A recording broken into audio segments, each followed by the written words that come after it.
Start to think about the vision post-exit, that identity you want to build, and start to lay the groundwork in advance. Start testing things. It's powerful to have that sense of what you're exiting to well in advance. Welcome to the Legacy Branding Podcast. I'm your host, Laura Beauprelant, here to guide you through the journey of selling your business and building a personal brand that leaves a lasting impact.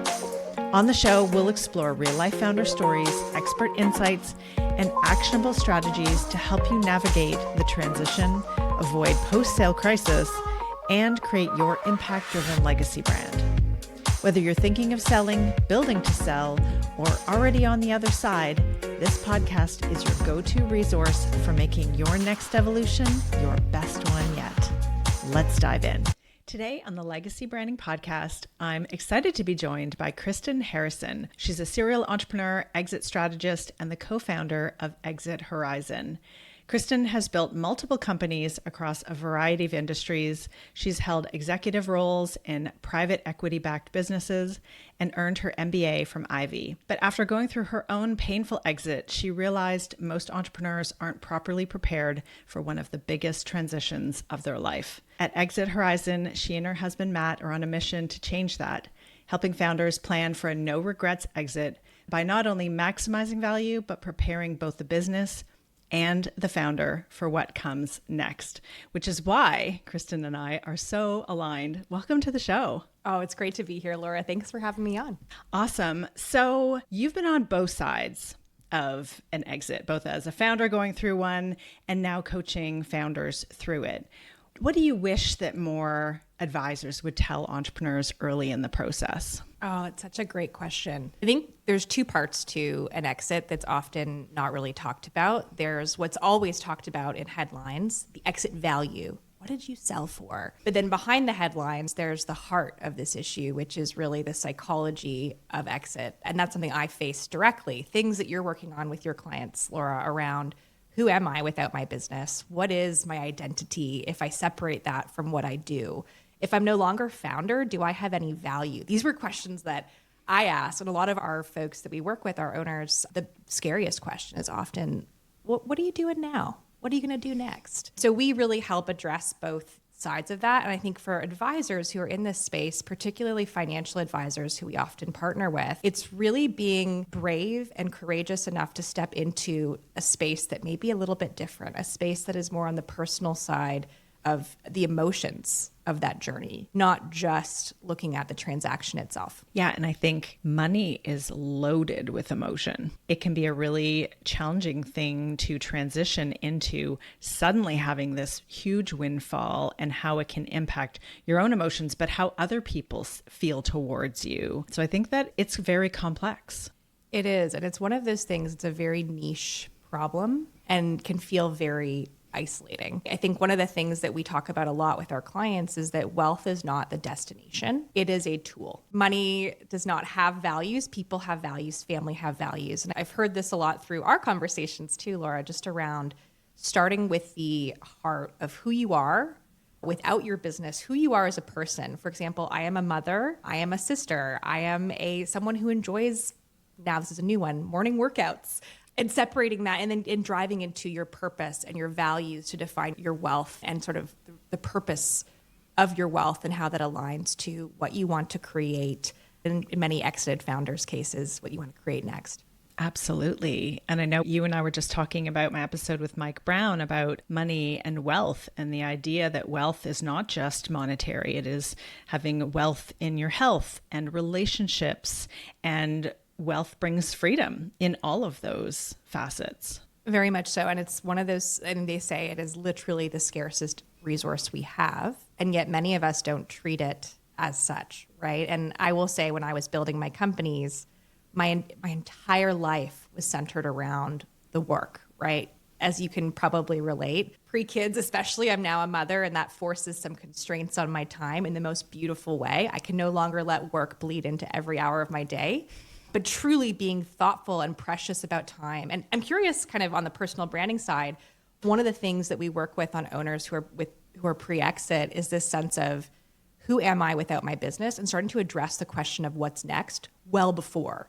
I'm starting to explore that. And so, for example, an exercise we do, Laura, is around who am I? So I am this versus who I want to become. This idea of I'm exiting to something versus I'm exiting from something without an answer to that. So this exercise is powerful because when you get into who I want to become after an exit, I actually did this exercise with my husband, who's my co-founder, before we tested it with clients. And I uncovered that, hey, I want to be stronger. I want to be more healthy. There's certain things in that where I went, wait a second, Matt, why couldn't I start integrating that into our working life today?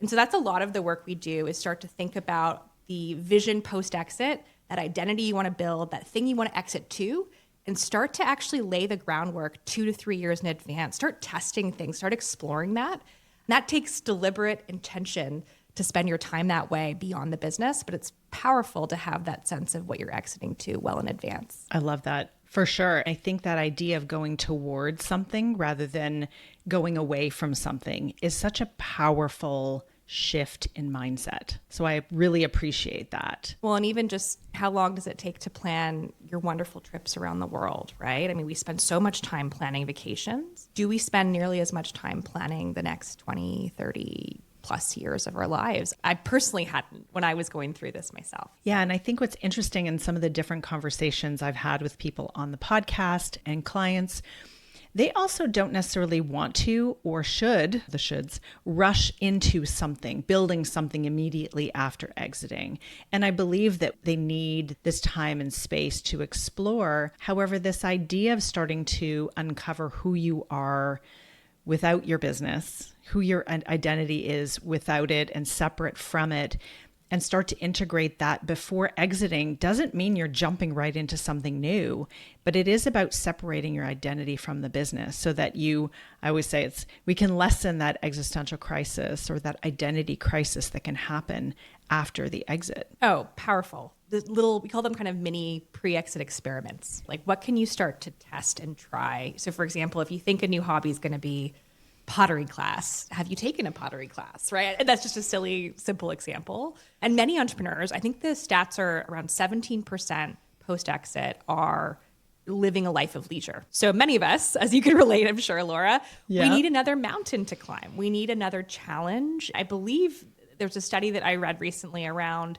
having a sense of purpose, a reason to get up in the morning, literally adds 7 years to your life. So that whole rudderless kind of who am I, that existential crisis, as you mentioned, could not be more, I want to say, sneaky when you look at the quotes from folks who have exited and what they were surprised by and their regrets. It was not at all necessarily just about, oh, I wish I could have built more value in the company, et cetera. It was more about, what am I going to do with this unstructured time that I now find, this empty calendar that I now find myself with? Yeah, facing an empty calendar can feel freeing and liberating, but I know I would struggle with an empty calendar. I can fully admit that.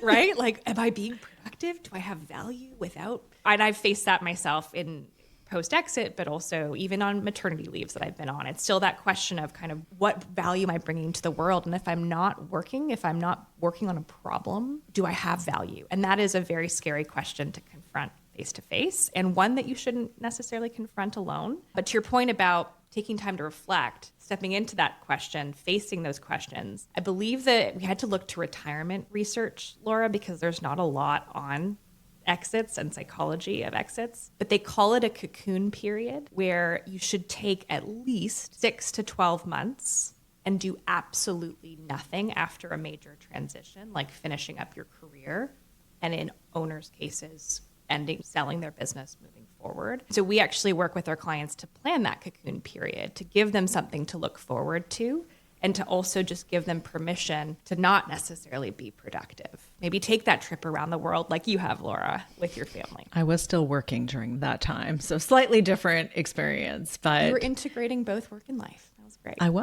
I was working less and playing a bit more during that time. I think what's interesting, I've had a few clients that they said, I wished I had started this when I was still in my business. This idea of who are they? One thing I really learned is that even if you're not necessarily in a place where you're thinking of an imminent exit or exiting at all, it may not even be in your mind. This one client in particular, who I did have on the podcast, Julie Ellis, she wasn't expecting to sell. She said, I was planning to be the one that I was still coming in, drinking my coffee, coming in to see everybody every day. And so she hadn't planned it. In some ways caught her off guard, and she had focused everything in her life into her business, to the point where her personal life had sort of fallen to the wayside, friendships and hobbies and all of those things. And it took her a really long time to find herself on the other side. And she said on the podcast that she really wished that she had spent more time on her and who she was and her personal interests outside of the business. And I think that's a message for so many founders, that whether or not you're even thinking about it, this idea of being clear on who you are separate from the business will serve you in so many ways, whether you exit or not. Well, and that's why the work you do is so important, Laura, just in defining personal brand. And also today, having a personal brand is one of the most valuable assets, I suppose, that you can have, given that the business will move on. You will move on from the business. And I think that's the one key message as well, is that every business will hopefully be built to sell and built to be a legacy that will last beyond the founder, beyond the owner, and every owner will exit. Our goal is for owners to make that as much of a strategic exit as they possibly can. And that means designing it. That means planning it 2 to 3 years ahead. And to your point about Julie's such a fantastic inspiration now that she's also defined who she is post with her exit, coaching support for folks. One of the things that is so important about her story is just positioning your company and thinking about your strategy through the lens of, I want to be ready. I want to be built to sell, so that if a buyer came knocking, I'd be ready to transfer. I'd be ready to have that conversation. I'd be ready to step in and negotiate terms. Our recommendation and my lived experience when I was going through my own is to have an M&A advisor. That would be one key piece of advice. I ran my own deal process, which was something I would not at all recommend. You want it to be fairly competitive. You want it to be a process with folks who have actually transacted in your space. Happy to dig into that, but that's just a strong point of view we have on the importance of that, because you're also running your company, trying to continue to show growth day to day, finding time for who you are outside the business as well, while then trying to go through a sale process. And that can be extremely taxing. Yes. And from what I've heard, it's a full-time job in and of itself. Yes, completely. And so was fundraising, and I went through both sides of that, but it's exactly a very similar thing. So if founders listening to this have gone through a fundraise, they know that that is completely a full-time job. You're getting into due diligence, you're kind of built into storytelling, you're in sales mode. It's very similar. The only difference is you only really get to go through this door once with your business. And many of us do not have the knowledge around how to do this. It's a very black box space. It's with M&A advisors, it's with M&A lawyers, it's with folks who have been in deal rooms, who've seen what happens in the due diligence process. It's not something that's really taught in school. So one of the things that we're really passionate about is increasing the knowledge, increasing the transparency, using plain language to support owners and empower them to be able to design those no regrets exits. I love that. And we mentioned this sort of early on in the beginning about many founders are told to maximize value, right? It's kind of the money piece is the most important part, but they aren't really given a roadmap, or they don't have a roadmap because, like you just said, they've never done this before and may never do it again. We hear stories of multi-exit founders, but even founders exiting is like such a small percentage of the population that if you're a multi-exit founder, you're an even smaller percentage. So this roadmap, I know you've created something. Why do you think this gap exists, and how do you approach it differently? It's like just all about value, but they don't really know how to get through this process and all of the moving pieces that are involved. I think one of the challenging pieces is it's not necessarily talked about. What is talked about is the transaction. The headlines are about what it's sold for, if you hear them at all. And we also hear of a lot of very large exits, right? $100 million plus, billion-dollar exits, tech exits, et cetera. But what you don't often hear about, and often they're not publicized, are the deals that happen more in the smaller businesses. The low mid-market is really where we focus. So these are owners who are 5 million to 50 million. It's a very underserved space, frankly, and it's so needed, especially at that stage when you've started something, you've scaled it, you've hit that $1 million threshold, you're now at 5 million, you're starting to really build something of tremendous value. Figuring out how to maximize its value, knowing what your value is. That's often where a lot of questions come in. This is the connection to the personal side that I'm very passionate about. Most of your net worth is tied up in your number one asset, which is your company. For owners that don't know what the value of their company is, which is many folks that we speak to, that's where we often start, is let's just help you know your number, know where you kind of sit in a range of multiples for your particular space. The reason that's important is it helps inform your financial plan to then go, how much of my equity, what is my net worth in my company? If I were to look at what I need to retire or to do my next thing, what is that gap between my current liquid assets and what the company is potentially worth today? What is that wealth gap? What do I need to do? Do I need to increase the value of the company? Where could we get this to really answer my personal goal there? And that's kind of the connection that we really make early on, which creates a very different frame of looking at your company and looking at value creation, and then ensuring that's mirrored to what you are designing for your next chapter post-exit. So it's very holistic. It's very tied together. We work with financial advisors, of course, to support that financial planning. But I really believe, and it's Benjamin Franklin, it's this idea of if we fail to plan, we plan to fail. And so planning early can really increase the surface area for luck, let's say. Hey founders, quick shameless plug for the sponsor of this podcast and my company, Lab Creative, where we help ambitious founders untangle their personal brand from their business so they can position the company to sell and build a personal brand for their next evolution. If that sounds like you, head to labcreative.ca to check out our work and to book a call with me. Or if you want to just dip your toe in first, grab a copy of the Founders Brand Playbook. It's our free step-by-step guide to building a brand that attracts premium buyers and creates opportunities for you post-sale. You can download it at labcreative.ca/playbook. I'd love for you to share a little bit more about your own journey, because I feel like these stories of founders exiting and what they went through and the journey and the other side are so powerful as that illustration of maybe if you do it this way, this is where you could end up, and maybe people can learn from that experience. I'd love to hear more about that experience from your perspective. Oh, I'm so happy to share. It's not a glamorous story. They aren't always.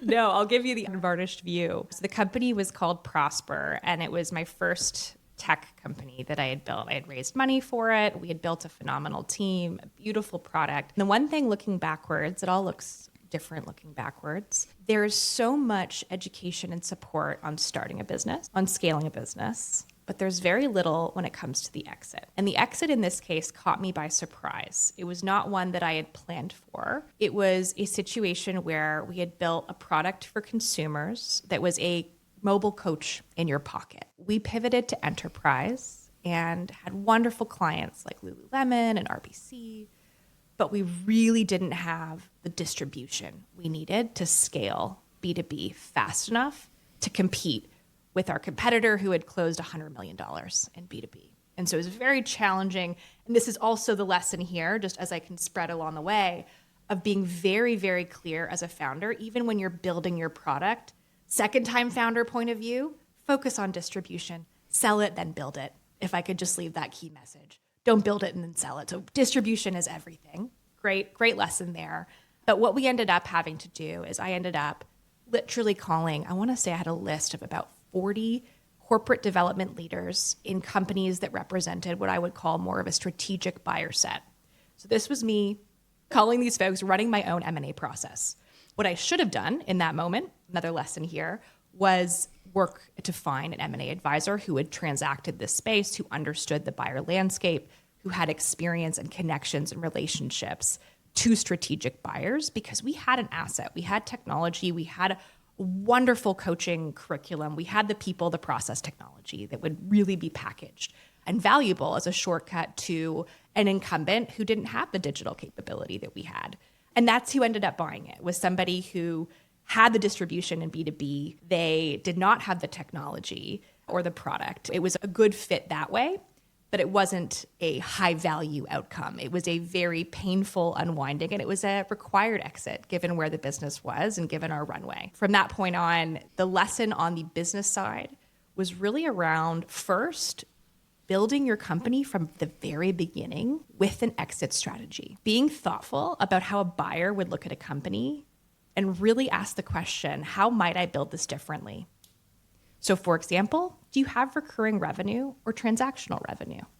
We were very focused on more transactional models. I would have focused on B2B first to drive recurring subscriptions. Secondly, I would have sought to find an M&A advisor, someone to support those conversations and create more of a competitive process versus me taking time out of my day job to do this. And that's the third thing, is that this is a full-time job. And so trying to do both and trying to DIY your exit, I would strongly recommend against if you want to get the best outcome for you and the company, and the team. And the third sneaky thing that I didn't expect, as I mentioned before, was after my calendar was empty, I took a journal, I started to reflect, and I really struggled with the question of, who am I? What is my purpose? What is my mission? Who am I if I am not founder? Am I no longer a founder? How do I define myself? I did a time wealth exercise, let's call it, where I did look at all the facets of my life. I looked at my social connections, my community, my physical health, my personal relationships, all across that kind of holistic view of the good life. I looked in the mirror and went, wow, I have 100% indexed on work. Who do I want to be when I show up next in my next role? That moment of kind of reflection and decoupling of identity was extremely painful, very lonely. But as I've talked to more owners and founders who have exited, I'm not alone. This is something that is very much part of that psychology and the heart of these stories. And that experience is what I essentially built my playbook to take me into the next path of my career, which ended up being in private equity, running as an operator in the e-commerce space, seeing the private equity playbook open in terms of value creation, what that means, how you scale, what an exit looks like from a private equity point of view. Then our kind of point of view, looking backwards now with Exit Horizon, is how do we bring that knowledge and know-how that private equity has and has done very well, but how do we give that playbook to owners who want to sign up for a value creation journey? And that's what I'm very excited about doing now. It all makes sense looking backwards, right? Yes. As they say, hindsight is 20/20, and that saying rings true more often than not. Totally. So I have a question that just came up for me. I'm curious. I don't know if you have the answer, but I would love your perspective. Do you think that founders kind of need to get to the other side and go through that experience of feeling an identity loss and then doing something? Or do you think there's enough drive to get them to do this work first? Like you went through it, you had 100% indexed on work, which is very much an entrepreneur thing. Do you think that's necessary to go through that experience, or can you learn from and see the value in it first? Great question. I will tell you, I love data. There is an institute called the EPI, Exit Planning Institute, and they're out of the US. Their focus, their study most recently was that 75% of owners who exited their companies within 1 year of sale regretted the exit. Hence, no regrets for us. And within that, they had mentioned that it's around 40% of folks don't have any personal plan. 9% have zero idea how they're going to spend their time. But on the personal planning, there's a lot of regret there. So I would say part of it is it's very difficult to know what advisors you need to surround yourself with pre-exit. I don't actually know if owners are getting this information. And so yes, they're going through the exit. They're finding that this identity crisis, if you will, is sneaking up on them. Then it becomes a real problem. We see it in the studies as well. If they're jumping into the next build right away, that may or may not be the most thoughtful way to take that next step. And it may work out, it may not, but there's a lot of stories also of owners buying back their companies. I know somebody who just did it. Really? Okay, Yes. Well, there you go. It's all that comes back to this idea of we need a reason to get up in the morning. We are creators. We want to go out there. We want to build. If you take that away, that container to create, at least for me, it's a very disorienting experience. I think we need to get the word out more that this is a real niche problem, yes, but it is a genuine problem. The more we can support someone planning what they're going to exit to in advance, and the more they're open to just exploring. That's the key. We're just exploring here. We're not making this plan that you have to follow the rest of your life. This is dynamic. This is moving. But just like a product mindset of like, let's experiment. Let's think about ourselves as a product. What might you want to start to integrate more into your life? Where is some balance? Not balance fully, but like what might you be able to do to build a whole life. And the good life, they say, I think the Harvard study, it's been done for years since the 20s on happiness. Yep. The good life is really just working on things, and I'm going to butcher the quote, but working on things, doing activities you enjoy with people you enjoy hanging out with. Like ultimately, that is the single definition of the good life. So really kind of bringing that into you as an owner and going, if my business was no longer in my life, what are the things that I would enjoy spending my time on in all facets of my life? And who do I enjoy spending time with? Hopefully the answer is you have people already in your community outside of the workplace, because those relationships may not be there when you've exited. They may be, but thinking about that community, building that out and building those activities early and thinking about your time wealth as wealth and where you want to allocate it beyond the business early, I think is really important. But I'm curious, Laura, what's your perspective on that? Yeah, I think in an ideal world, every founder is working on their personal brand, and that idea of a potential exit or a future, like you said, start a business and build it as if you are going to exit. And in that case, it's not as niche a market because there's lots of entrepreneurs starting businesses. But I don't think that this is something that is often considered until they're on the other side. I kind of have my work cut out for me because I'm informing people. I'm sharing this idea of separating your personal brand from your business, untangling them for this purpose of the next step, this next phase of your life, the second mountain, your second or third act, whatever we want to call it. And I think not a lot of consideration is put into that until they're on the other side. I have my work cut out for me because I'm also informing while I'm selling at the same time. I am so in this with you, linking arms. I think we do need to shed light on the challenge and on the fact that there are practical steps, there are frameworks, there are things you can do now. I think the moment in time that you find yourself in with your business is this moment where, in B2B at least, this idea of a founder brand is actually very good for business. So in value creation, which is what we're in, you see people posting on LinkedIn, founders posting on LinkedIn. It's become a way to drive B2B pipeline in 2025, which is wonderful. And it's this idea of value creation. A company that is built to sell is one that is extremely high growth as well. And that's a lot of what we focus on. It's through the framework of an exit, but we are in the business of helping companies grow and accelerate shareholder value creation. So why not do that pre-exit to help support value creation? To your point, bring someone like yourself in, but then you have an asset, your personal brand that you can take with you that will not be sold with the company. I think the work you're doing is extremely valuable for both sides of the exit, and more owners need to know that. Thank you. I appreciate that perspective. It's interesting because I just wrote a blog post about why I separated my personal, my business brands, and we really kind of tied a bow on a lot of that just even in the last few weeks. What's funny is right around the time when everything kind of got really officially split, but we have a clear direction of like how we cross promote and what links to what and how my personal brand promotes Lab Creative and all of those facets. I had a conversation with somebody and he talked about potentially buying my business in the next couple of years. And that was the first time that's ever come up, but it felt like very interesting timing even for me because I have started thinking about, well, Lab Creative is still to me. And I've always had a personal brand, but it was very tied in. So I feel like I'm living that example of what I do and how I help my clients because I had to get clear on what is the Laura Beauprelant brand. Even this podcast, it is now on my Laura Beauprelant website because this is a Laura Beauprelant podcast.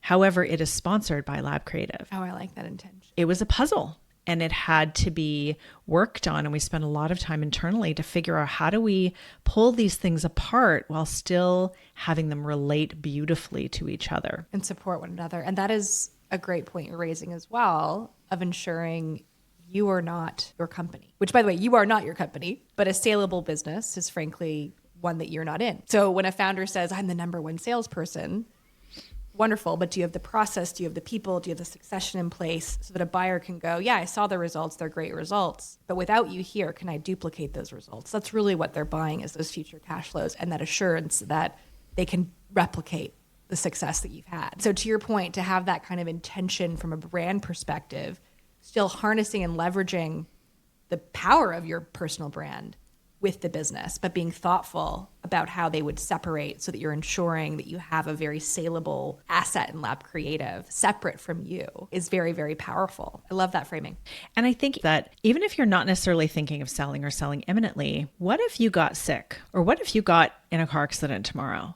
Can your business run without you? Do you have the systems in place? Or if you were gone, if you take a vacation, do leads shut down? And that is still in my case, like a lot of that is my role currently, but it is something to think about as founders that if everything flows through you and something happens to you, that has a huge impact on your business too. From a sale perspective, that's also a relevant piece, because if your business can't run without you, if you get sick or injured, it also means it's not a saleable business. Absolutely. I'm so glad that you raised that. And we are such optimists, right? You have to be. To set out to build something, you just have to be relentlessly optimistic, realistically optimistic, open to outside opinion, open to the data, but you have to maintain relentless, like go forward motion. So to think about that downside of what if I was hit by the bus, right? I had an advisor who once told me, it was an exec coach of mine, and she said, Krystyn, if you were hit by a bus tomorrow, there would be a job posting up the next day. And I was like, whoa, okay.